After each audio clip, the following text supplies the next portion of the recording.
ہم بے وفا نہیں ہیں، ہم اس دھرتی کے وفادار ہیں. یہ دھرتی ملی ہے ہمیں علم عباس کے صدقے میں. کون تھا پاکستان بنانے والا؟ محمد علی. توجہ ہے؟ محمد علی جناح تھا پاکستان بنانے والا. ان کے ساتھ بی بی کون تھی؟ فاطمہ جناح. بھائی یہ پاکستان ملا ہے محمد علی اور فاطمہ کی جد و جہد سے، ان کی کوشش سے. اور آج محمد علی اور فاطمہ کے ہاتھوں یہ پاکستان وجود میں آیا. آج ہم یہ پاکستانی اور اس آزاد کشمیر کے خطے کے رہنے والے، ہم اس دھرتی سے وفا کا اعلان کرتے ہیں. اور اس دھرتی کا وفادار وہی ہے جو علم کو جھک کے سلام کرتا ہے. لبیک یا حسین، لبیک یا حسین، لبیک یا حسین، لبیک یا حسین، نعرہ حیدری. اس علم کو اٹھانا اور وفاداری کا اعلان کرنا ہی اس دھرتی سے وفاداری ہے. اور ہم کبھی سڑکوں پہ نہ آتے حسین حسین کرنے کے لیے. ہم حسین حسین کرنے کے لیے سڑکوں پہ کیوں آتے ہیں؟ امام بارگاہوں سے باہر کیوں آتے ہیں؟ گھروں سے باہر کیوں آتے ہیں؟ یہ تو اللہ نے قرآن میں اعلان فرمایا، وَمَا أَتَاكُمُ الرَّسُولُ فَخُذُوهُ وَمَا نَهَاكُمْ عَنْهُ فَانْتَهُوا. دیکھو جو رسول تمہیں دے اسے لے لو، جس سائے سے روکیں اس سے رک جاؤ. اگر کائنات کے رسول نے حسن اور حسین کو کندھوں پہ بٹھا کے چار دیواری میں ہی فضائل پڑھے تو ہم چار دیواری میں رہتے. لیکن اگر رسول مدینے کے بازاروں میں آ گئے، مدینے کی گلیوں میں آ گئے اور مدینے کے چوک پہ آ کے بتایا کہ لوگوں یہ حسین ہے، تو پھر حسین حسین گلیوں اور بازاروں میں آ کے کرنا سنت رسول ہے.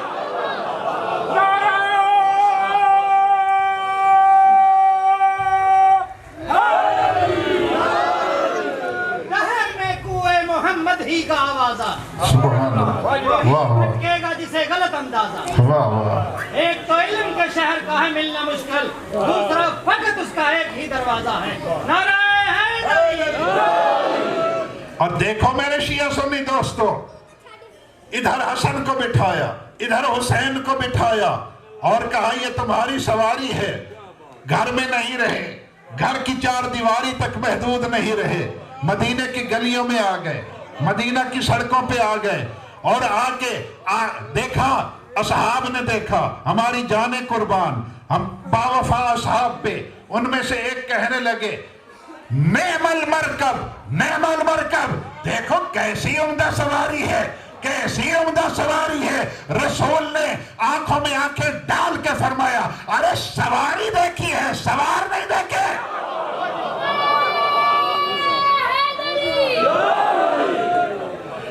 سوار نہیں دیکھے، سوار کیسے ہیں؟ نعم الراکب، نعم الراکب، نعم الراکب، کیسے سوار ہیں. اور آج دیکھیے کائنات کے رسول نے، آج وہ رسول جس کا ہم کلمہ پڑھتے ہیں، جس کے بارے میں اللہ نے فرمایا اس کی اطاعت بھی واجب ہے، یہ جو کچھ دے اسے لے لو، جس شے سے روکے اس سے رک جاؤ. اور اپنی زلفیں ان کے ہاتھوں میں تھی. جب شہزادوں نے کہا کہ اے نانا جان، یہ جو مدینے کے بچے جن سواریوں پہ ہیں نا، ان کی باغیں ان کے ہاتھ میں ہیں. آج ہماری سواری کی باغیں کہاں ہیں؟ جن زلفوں کی اللہ نے قرآن میں قسمیں کھائیں، واللیل اذا سجا، وہ زلفیں ان شہزادوں کے ہاتھوں میں دی. کہا حسن یہ تمہاری سواری کی باغ ہے، حسین یہ تمہاری سواری کی باغ ہے. میں کہتا ہوں واللیل اذا سجا والی زلفیں ان بچوں کے ہاتھوں میں ہیں. یہ باغیں کس لیے ہوتی ہیں؟ جہاں چاہا روک لیا، جہاں چاہا چلا دیا، جس طرف چاہا موڑ لیا. کوئل والو، یہ بھائی اونٹ کی مہار ہوتی ہے، گھوڑے کی باغیں ہوتی ہیں. اونٹ کی مہار، گھوڑے کی باغیں، مقصد کیا ہے؟ جہاں چاہا روک لیا، جہاں چاہا چلا دیا، جس طرف چاہا موڑ لیا۔ میں کہتا ہوں اے اللہ کے نبی، آپ نے ان بچوں کے ہاتھوں میں اپنی زلفیں دیں، یہ زلفیں عام زلفیں نہیں ہیں، 1,23,999 نبیوں کی آبرو ہے جو حسنین کی مٹھیوں میں بند ہے۔ اب ایک سوال ہے میرے شیعہ سنی دوستوں، ایک سوال ہے، یہ دو بچے ہیں، ایک طرف حسن ہے ایک طرف حسین ہے۔ سوال ہے حسن اگر دائیں موڑنا چاہیں، حسین بائیں موڑنا چاہیں، اے اللہ کے رسول آپ کس کی لاج رکھیں گے؟ آپ دائیں موڑیں گے یا بائیں موڑیں گے؟ اللہ کے رسول فرمائیں گے او طاہر عباس تو کم علم ہے، تو نہ سمجھ ہے، اگر میں کائنات کا رسول ہوں، اگر مجھے یہ احتمال ہوتا کہ حسن کی مرضی اور ہے حسین کی مرضی اور ہے تو میں اپنی زلفیں ان کے ہاتھوں میں دیتا ہی کیوں؟ میں نے تو اپنی زلفیں ان کے ہاتھوں میں دی ہی اس لیے ہے کہ قیامت تک آنے والا ہر انسان اس بات کو سمجھ لے، دیکھو جو حسن چاہتا ہے وہی حسین چاہتا ہے، اور جو حسین چاہتا ہے وہی حسن چاہتا ہے۔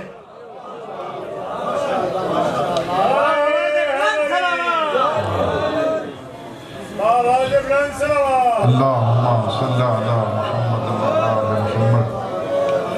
یہ حسن اور حسین اپنی قسمت ان کی، حسن کے جنازے پہ تیر۔ بس زیادہ، اور میں زیادہ وقت نہ لوں، میں نے محدود کر دیا اپنی گفتگو کو۔ ان دونوں شہزادوں کی اپنی اپنی قسمت، حسن کے جنازے پہ تیر اور حسین کا تیروں پہ جنازہ۔ دنیا میں کوئی ایسا جنازہ دیکھا ہے آج تک جو گھر سے گیا ہو، گھر سے دفن ہونے کے لیے گیا ہو اور دفن ہوئے بغیر واپس آ گیا ہو؟ ایک فرق تھا، جب نکلا تھا گھر سے تو کفن سفید تھا، واپس آیا تو کفن رنگین ہو گیا۔ یہ جنازے پہ تیر، لیکن حسین کا جنازہ میں نے کہہ دیا جنازہ ہے، جسد اطہر تیر پہ۔ ابھی جزاک اللہ جزاک اللہ، کون کہتا ہے یہ دیوانہ ہے؟ بھلا حسین کی مجلس میں دیوانہ روتا ہے؟ حسین کی مجلس میں رونے والا بڑا سمجھدار ہوتا ہے، جناب زہرا کا مہمان ہے یہ دیوانہ نہیں ہے۔ یہ جس طرح بہلول تھا بڑا ہی سمجھدار تھا، اس سے سمجھدار میں کہتا ہوں، میں لکھ لو اس بات کو، میں کوئی جذبات میں آ کے نہیں بات کہہ رہا، بلکہ میرا عقیدہ ہے جو حسین کے غم میں روتا ہے، دھاڑے مار مار کے روتا ہے، فریاد کر کر کے روتا ہے، دنیا کا سب سے سمجھدار انسان ہے وہ۔ لکھ لو اس بات کو، میرا عقیدہ ہے اس سے زیادہ سمجھدار انسان ہے ہی کوئی نہیں جو حسین کے غم میں دھاڑے مار مار کے رو رہا ہے، جو ماتم کر کر کے رو رہا ہے، اس لیے کہ یہ غریب وہ ہے جس کی میت پہ بہنوں کو نہیں رونے دیا گیا، جس کے لاشے پہ بہنوں کو نہیں رونے دیا گیا۔ حالانکہ رونے والوں کی کمی نہ تھی، سکینہ جیسی بیٹی موجود تھی، زینب جیسی بہن موجود تھی، لیکن ادھر سر نیزے پہ بلند ہو، لوٹ لو خیمے کو، بس عزادارو آپ رو لیے، آپ نے ماتم کر لیا۔ ابھی میں جہاں پہ مصائب چھوڑ کے آیا ہوں کہ زین ذوالجناح سے زمین کی طرف، لیکن تیروں پہ جنازہ، تیروں پہ میت ہے، اور ادھر زمین پہ جب آئے، زمین پہ آئے، ایک شمر حرامی آگے بڑھا، یہ عمر سعد نے کہا جلدی جلدی جنگ ختم کرو، بس عزادارو یہ شمر حرامی اور سنان ابن انس حرامی، یہ دو حرامی آگے بڑھے۔ سنان بن انس سے کہا جلدی کر، سر قطع کر دے، بس سر جدا کر دے جسد اطہر سے۔ عزادارو اس نے کہا کہ نہ میں یہ کام نہیں کر سکتا، زمین کانپ جائے گی، اس نے جرت نہیں کی، یہ ملعون خود آگے بڑھا۔